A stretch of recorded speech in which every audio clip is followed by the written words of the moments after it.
Our mind is a tremendous gift where it remembers vividly every experience and every information that comes our way. Well, this can be transformed into a phenomenal imagination, but if you lose control over your imagination, if you lose the discrimination as to what is imagination and what is reality, what is future, what is present and what is past, then your mind will become your greatest enemy. Most human beings are not suffering life, they're just suffering their memory and their imagination. What happened 10 years ago, they still suffer. What may happen day after tomorrow, they already suffer. This is not about life.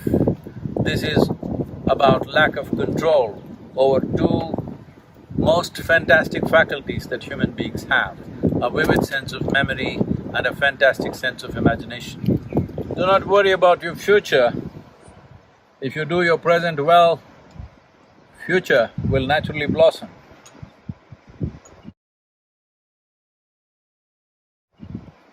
We can only work with what's on our hands right now.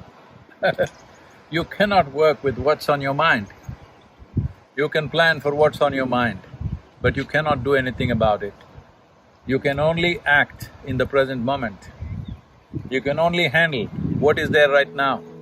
Those of you who too engrossed in your own thoughts and emotions, constantly being maybe on social media or something, I think you must get rid of your phone and take a walk in the forest.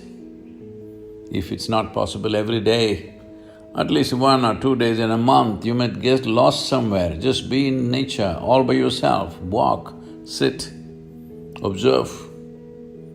If you pay enough attention, you will see, you will be so enchantingly enamored by every little thing in the existence because the way a single ant is made is too much for you and your intelligence to grasp exactly how this is made.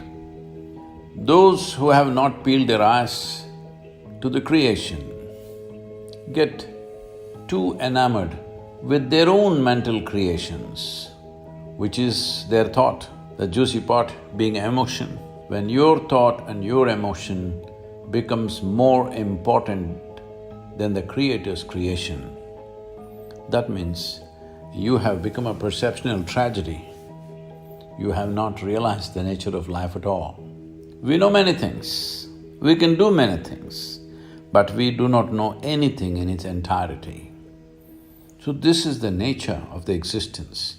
If you pay attention to it, naturally your own thought and emotion will sink to the background. You can still enjoy them, but you know how insignificant it is. So it's very important that if you want to experience the multifarious dimensions of life, you have to be non-serious. You become serious only because you have taken your own existence too seriously, though we exist here for a minuscule amount of time in this cosmos. This is a vast cosmos. The very planetary system, the solar system in which we exist is a speck. In that, planet Earth is a micro speck. In that micro speck, the place you live or the city you live is a super micro speck. In that, you have become a big man or woman, and that's the reason why you're so serious about life. It's a brief amount of time that you have as life. In this, if you take yourself too seriously, you are one big joke. The secret of life is to see everything with a non-serious eye, but to be absolutely involved like a sport. So be a sport for life. If you want to be a sport for life, you have to be able to see that your existence is of consequence for the times in which we live, but not of eternal consequence unless you touch the eternal dimension of who you really are. It's such a brief life, only in doing what you truly care for will your life become worthwhile. If genuine involvement has to come in your life, for you to give yourself absolutely, you must be doing something that truly matters to you. It's important that you find that. When I say it's important to find that, you don't have to spend half your life looking for what is my passion. No, you just have to dig into this ability of you making everything yours. When everything is yours, this whole world is yours, this cosmos is yours.